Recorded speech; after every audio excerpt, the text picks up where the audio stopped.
जय हिंद दोस्तों। आज हम लोग देखने वाले हैं कक्षा 6 का हिंदी पाठ्य पुस्तक।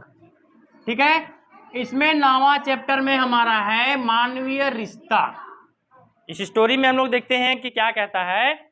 बोलता है, अकली बुआ गांव के एक विद्वान प्रतिष्ठित और पंडित जी की पत्नी है। देखो इसमें कैरेक्टर हमारा अकली बुआ। कौन है बाबू? अकली बुआ। ये किसकी पत्नी थी? एक पंडित जी की पत्नी थी। ठीक है, और ये पंडित जी जो थे सो बहुत ही विद्वान थे। क्या थे जी? विद्वान मतलब काफी ज्यादा ज्ञानी थे, प्रतिष्ठित थे, हर जगह उनको सम्मान मिलता था, है ना।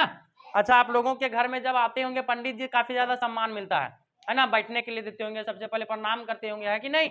उसका खाने पीने के लिए पूछते होंगे, हर चीज। पंडित जी कर्मकांड से लेकर के धार्मिक अनुष्ठान, धार्मिक प्रवचन आदि में बड़े निपुण थे। जब भी कभी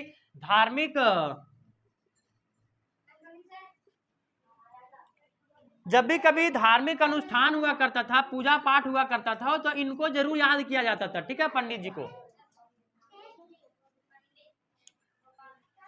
दूर दूर तक के गांव में इनकी शोहरत थी और लोग इन्हें ऐसे कार्यों के संपादन हेतु सादर आमंत्रित करते थे। कैसा भी अगर पूजा पाठ का काम हो तो उनको जो है उन्हीं को बुलाया जाता था। ठीक है, साधारण जीवन स्तर और रहन सहन में इनकी अटूट आस्था थी, जो अन्य व्यवसायी पंडित लोगों में सर्वथा भिन्न थी। देखो एकदम, भले ही वो बहुत ज्यादा प्रतिष्ठित आदमी थे, लेकिन उनको हर जगह सम्मान मिलता था, है ना। बाकी पंडितों से वो काफी ज्यादा गुणी भी थे, सबसे अलग थे। जो भी थोड़ा आटा, दाल, चावल, कुछ पैसे और इन्हें दक्षिणा के रूप में जो भी कुछ मिल जाता था। जैसे पंडित जी हम लोग के यहाँ आते हैं तो कुछ पैसा दे करके हम लोग उनको विदा करते हैं, या कुछ आटा चावल कुछ भी दे करके विदा करते हैं ना, उसी तरह उनको भी क्या किया जाता था, कुछ ना कुछ दे करके ही विदा किया जाता था। कभी कोई मांग नहीं, शर्तें नहीं, ऐसा कभी नहीं कहते थे कि नहीं हमको इतना चाहिए तो चाहिए। जो देता था खुशी से आदमी लोग उसी को वो रख लेते थे, स्वीकार कर लेते थे। अतः समाज में इन्हीं लोगों का अपार सम्मान था, इनको काफी ज्यादा सम्मान मिलता था, है ना। आजकल के पंडित लोग को अगर बुलाओगे तुम लोग तो क्या है, तुमको एकदम मांग करेगा, नहीं एकदम 1051 रुपया लेंगे, मतलब लेंगे। उसके साथ 25 किलो चावल चाहिए, 5 किलो आलू चाहिए, थोड़ा मोड़ा गेहूं चाहिए, 2-4 किलो मक्का भी चाहिए, है कि नहीं। मतलब जितना कुछ फसल होता है हमारे घर में, सारा का सारा चीज मांग कर देता है और हम लोग को देना पड़ता है। लेकिन वो जो पंडित जी थे वो सबसे अलग थे। ठीक है, पत्नी पर भी जिन्हें लोग आदर भाव से पंडिताइन कहकर बुलाते हैं, पंडित जी के जीवन मूल्यों आदर्शों का पूरा प्रभाव था। अब जिस तरह से ये विद्वान थे, उसी तरह हमारी अकली बुआ, इसको सब पंडिताइन कहता था। क्या बोलता था जी? पंडित का वाइफ को क्या बोलेंगे? पंडिताइन। मास्टर के वाइफ को क्या बोलेंगे? मास्टराइन। डॉक्टर के वाइफ को क्या बोलेंगे? अच्छा, डाकिया की वाइफ को क्या बोलेंगे? डाकिन। क्या बोलेंगे जी? डाकिन। चलो देखो, तो सब इसको क्या बोलता था? अगली बुआ को पंडिताइन बोलता था। क्या बोलता था? वे स्वभाव में शांति प्रिय महिला थे, जिन्हें थोड़े में ही संतोष था। आजकल की महिला लोग को थोड़ा में संतोष नहीं है, और चाहिए और चाहिए और चाहिए, है ना। लेकिन वो जो थी हमारी पंडिताइन अकली बुआ, वो थोड़े में ही काफी ज्यादा संतोष कर लेती थी। ठीक है,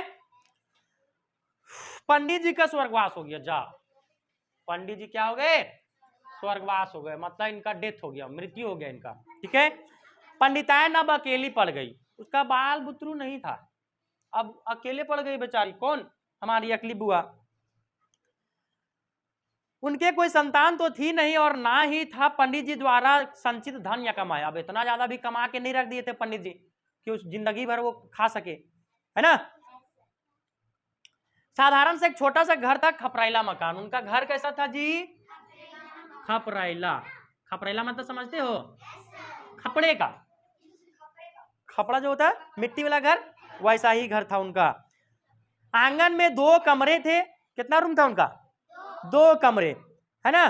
शौचालय भी था। घर के अंदर रखी पंडित जी की कुछ पोथियां, एक बड़ा शंख भी था। पंडित जी लोग के पास शंख रहता है ना, क्या कहते शंख को? पूजा समापन के बाद पों बजाते ना, बस वही शंख था। पाठ कथा वार्ता से जो कुछ पैसा मिलता था प्रतिदिन के जीवन बसर में खर्च हो जाता था। पैसा बचता था कहाँ? आजकल के जैसी कोई पेशेवर कमाई तो थी नहीं, जो प्रवाचक को देखते देखते रंग से राजा बन जाता है। आजकल का देखता आदमी एकदम गरीब से गरीब आदमी, अगर गरीबों का भी अगर नेता हो जाता है तो वो गरीब आदमी है, गरीबों का नेता है, धीरे धीरे पता चला वही अमीर हो गया, गरीब का गरीब रह जाता है कि नहीं। पंडितायन पास के गांव के एक निपुण वैद्य की पुत्री थी। देखो ये एक डॉक्टर की बेटी थी। किसकी बेटी थी? उस समय वैद्य चलता था। क्या चलता था? वैद्य जी, मतलब अपने घरेलू नुस्खों से बीमारों को ठीक किया करते थे, है ना। आजकल क्या है, अंग्रेजी दवाओं से आदमी लोग को ठीक किया जाता है तो अंग्रेजी नाम डॉक्टर का देते हैं, है ना। पहले हिंदी दवाओं अपने घरेलू नुस्खों से ठीक करता था, उसका हिंदी नाम उसको वैद्य बोला जाता था।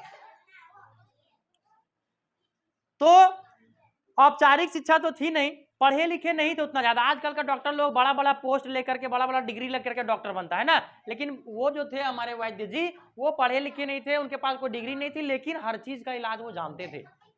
ठीक है। देहाती भाषा में लोग इन्हें पढ़ी नहीं कढ़ी और अनुभवी कहते हैं। देखो आज पढ़ा लिखा डॉक्टर है उसको पढ़ी डॉक्टर कहते हैं, जो पढ़ा लिखा नहीं तो उसको कढ़ी डॉक्टर कहा जाता है। ठीक है।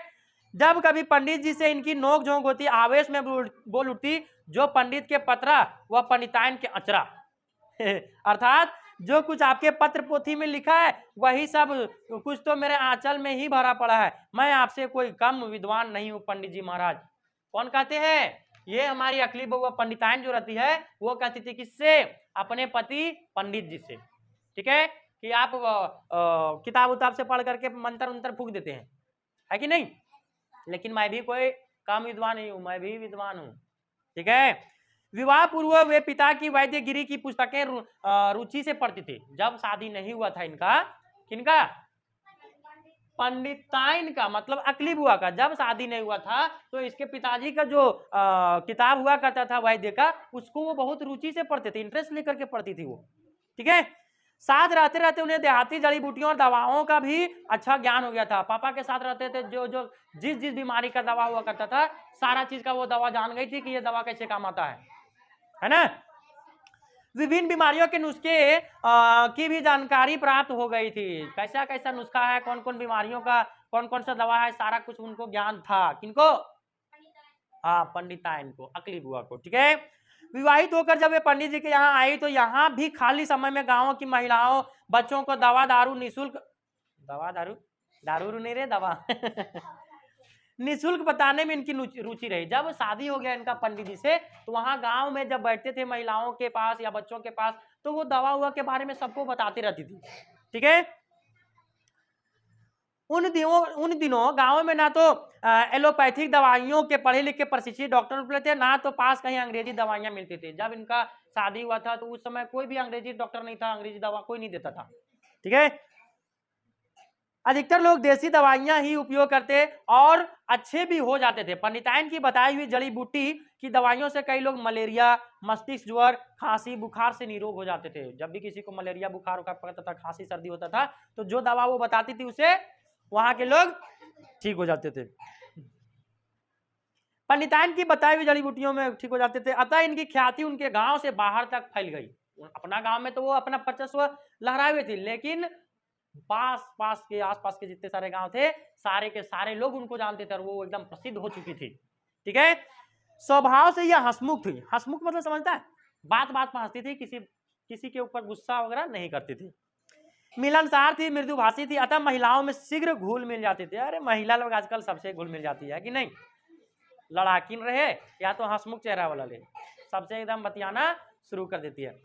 पंडित जी के ना रहने के बाद गांव के लोगों की सेवा, उपचार, समाज कल्याण में इनकी रुचि और भी बढ़ गई। सुबह होते ही वे निकल जाती, जिसे भी जरूरत होती उपचार बताती, दवा देती। देखो सुबह होता था वो चली जाती थी आसपास के गांव में, जिस किसी को भी अगर किसी भी तरह का बीमारी है तो उसको फ्री में इलाज कर देती। कौन? अकली बुआ। गांव के लोग भी इन्हें अधिक सम्मान देने लगे। धीरे धीरे इनकी समझदारी, अकल की शोहरत, ख्याति गांव के बाहर तक फैल गई। अब लोग इन्हें अकली बुआ के नाम से पुकारने लगे। गांव के लोग किससे, कौन सा नाम बोलने लगे इनको? अकली बुआ। लेकिन वो थी कौन? पंडिताइन थी, है कि नहीं। लोगों को विशेषकर महिलाओं और बच्चों को नेक सलाह देती, आधुनिक शब्दावली में एक परामर्शदाता का धर्म निभाती। सेवा भाव इतना था कि आवश्यकता पड़ने पर किसी के घर रात भर रुककर उसकी देखभाल करती रहती थी। मतलब उनके अंदर इतना ज्यादा सेवा भरा था कि किन्हीं के घर अगर ज्यादा परेशानी है, ज्यादा बीमार है, तो रात भर वहीं रह जाती थी, उसका देख रेख करती थी। आजकल का रहेगा कोई? रहेगा, लेकिन उसका चार्ज करेगा, पैसा चार्ज करेगा, है ना। पंडित जी के समान ही इनमें भी कोई लोभ नहीं था। लोभ मतलब किसी तरह का लालच इनके अंदर नहीं था। इनके जीवन यापन का कोई अन्य साधन तो था रहा नहीं। लोगों को जब इनके नुस्खों दवाइयों से लाभ हो जाता, तब ये थोड़ा बहुत खाने पीने के पदार्थ, कभी साड़ी कपड़ा, कभी कुछ पैसे खुशी से इन्हें दे देते थे। खुशी से कोई देता था, कभी कोई कपड़ा दे देता था, कभी पैसा दे देता था, जो भी मिल जाता था वो रख लेती थी, लेकिन मांगती किसी से नहीं थी। इसी आय से बुआ अपनी जिंदगी बिता रही थी। जो भी पैसा आ रहा था उस माध्यम से, उसी से वो अपना गुजारा चलाती थी। अचानक एक दिन बुआ के पेट में दर्द हो गया। बुआ के पेट में दर्द उठ गया, ठीक है। दर्द तेज इतना था कि सहन से बाहर अस्पताल में भर्ती कराना पड़ा उनको, ठीक है। डॉक्टर ने कहा पेट में बड़ा फोड़ा हो गया है। क्या हो गया है? बड़ा सा फोड़ा हो गया है, ऑपरेशन करना पड़ेगा, तब जाकर के वो फोड़ा निकलेगा। क्या आपके साथ कोई है? तो बोलती है कि मेरा कोई नहीं है बेटा। बुआ बोली मैं अकेली हूं। पास खड़े 3 आदमी बोल उठे, ऐसा ना कहो बुआ, हम लोग आपके साथ हैं। कितना आदमी था उस समय?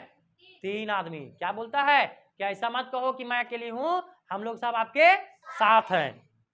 डॉक्टर साहब हम लोगों का नाम लिख लें। सुरेश सिंह था पहला नाम, दूसरा था रघुवीर, तीसरा था गणेश। कौन कौन? सुरेश सिंह, सुरेश सिंह,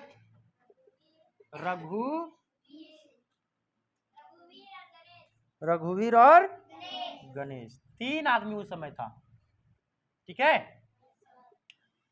चलो, आवश्यकता पड़ने पर गांव के और लोगों को भी इनके साथ होंगे। अभी हम लोग 3 गो हैं, लेकिन थोड़ा देर के बाद और सारा आएगा गांव का लोग। आज ही ऑपरेशन होगा, आप लोग खून का इंतजाम तुरंत कीजिए, ज्यादा खून का जरूरत पड़ेगा। यह खबर गांव में बिजली की तरह दौड़ गया। क्या हो गया? बिजली की तरह दौड़ गया।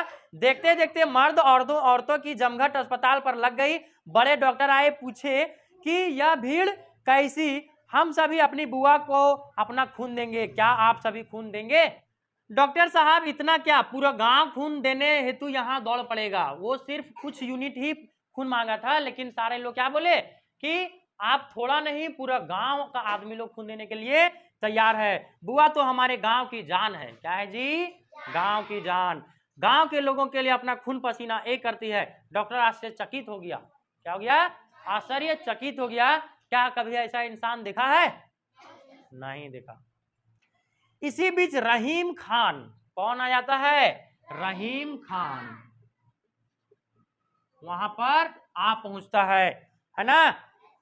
भीड़ को चीरते हुए आते हैं। डॉक्टर साहब, डॉक्टर साहब, डॉक्टर साहब। बोले डॉक्टर जी पहले मेरा नाम लिखिए। किसका नाम लिखिए? हाँ, बोलिए क्या नाम है? तो पास खड़े गणेश ने कहा इनका नाम रहीम खान है। नहीं नहीं डॉक्टर, आप रहीम भाई लिखिए, रहीम भाई लिखिए, रहीम खान मत लिखिए। आ जाओ। डॉक्टर मुस्कुराया, बोला आइए आपका ब्लड टेस्ट कर लें। देखो, जब भी किसी को खून लिया जाता है, किसी को दिया जाता है, तो दोनों का ब्लड ग्रुप मिलना जरूरी है। ब्लड ग्रुप मिलेगा तभी चलाया जाता है, नहीं मिलेगा तो नहीं चलाया जाता। और क्या संयोग, इनका खून जो है सो बुआ के खून से मेल खा जाता है, ठीक है। अब तो रहीम भाई बेहद खुश हो गए। बोले आखिर 2 इंसान का जो खून है एक साथ तो होगा ही। अन्य लोगों ने भी खून दिया। इधर ऑपरेशन हो रहा था, उधर लोग सुंदरकांड का पाठ कर रहे थे और मंदिर प्रांगण में इनका नाम पर हवन करा रहे थे। उधर मंदिर में क्या हो रहा था? इनके नाम का पूजा पाठ हो रहा था, और इधर इनका ऑपरेशन हो रहा था, ठीक है। ऑपरेशन सफल हो गया, ऑपरेशन सक्सेसफुल। बुआ ठीक होने लगी। अस्पताल से छुट्टी मिलने पर रहीम भाई आग्रह पूर्वक बुआ को अपने घर ले गए। सप्ताह भर इनके घर के छोटे बड़े सभी ने दिल से बुआ की सेवा शुश्रूषा की। अब रहीम भाई क्या करते हैं कि इसको ले जाते हैं, कहाँ? अपने घर ले जाते हैं, और वहां अपने तरीके से इनका देखभाल करते हैं, इनका ख्याल रखते हैं, ठीक है। रहीम भाई का कहना था कि बुआ का सेवा करना हमारे परिवार का फर्ज था, कोई एहसान नहीं। कोई एहसान नहीं कर रहा है, वो अपना फर्ज निभा रहा था। कौन? रहीम भाई। क्यों फर्ज निभा रहा था भाई? क्या कर दी थी उसके लिए? तो देखो क्या हुआ था। बोलता है मेरा बेटा 10 दिनों तक मस्तिष्क ज्वर से, मतलब एक बीमारी होता है बुखार का, जो कि सर तक चढ़ जाता है, ठीक है। तो उस बीमारी से जब ग्रसित था मेरा बेटा, तो बुआ ने सुना, तुरंत आई, अपने से आई, देखा, बोली हमें 2 दिन का वक्त दीजिए, उम्मीद करती हूँ बुखार उतर जाएगा। 2 दिन का मोहलत ली और 2 दिन तक वो वहीं पर रुकी थी और उसका बेटा का देखभाल की, उसका इलाज की थी। वो समझ में आया? तो कोई एहसान कर रहा था वो? क्या नहीं, एहसान नहीं कर रहा था। बुआ ने दवा खिलाना शुरू किया। रात हुई तो बोली मुझे एक चटाई दे दीजिए, मैं रात को बच्चे के पास ही रहूंगी। और जिस समय रात हो गया वहां पर उस बच्चे के पास, तो एक चटाई मांगी, बोली आप लोग सो जाइए, मैं यहीं पर बैठी रहूंगी इसके पास। ठीक है। उस रात इन्होंने कुछ खाया भी नहीं, कुछ खाने को भी दिया तो वो खाई नहीं। रात भर जगकर बच्चे के सर पर दवा का लेप चढ़ाती रही, बीच बीच में जड़ी बूटी का काढ़ा गोली देती रही। सुबह होते ही बच्चे ने आंखें खोल दी, बुखार भी कुछ कम होता नजर आया। बुआ खुश होकर बोली कल तक बुखार उतर जाएगा। अब आप लोग चिंता मत कीजिए, यह काढ़ा और गोलियां मैं रख करके जा रही हूं, आप बिन नागा दिन में 4 बार देते रहिएगा। दिन में कितना बार? 4 बार। ठीक है। शाम को बुआ फिर आती है और पूछती है, बच्चे की हालत बेहतर हो रही थी, इन्होंने और दवाएं दी। तीसरे दिन ज्वर बिल्कुल उतर गया, जो बुखार था वो कम हो गया। हम सभी बेहद खुश हैं, तहे दिल से मेरा सारा घर बुआ को दुआएं दे रहा था। भला ऐसा एहसान कौन भुला सकता है? एहसान ना की थी वो। अब बता, तुमको 2 दिन तक कौन डॉक्टर तेरे घर में बिना लालच का वहां पर रुका रहेगा? रुकेगा कोई डॉक्टर? कोई नहीं रुकेगा।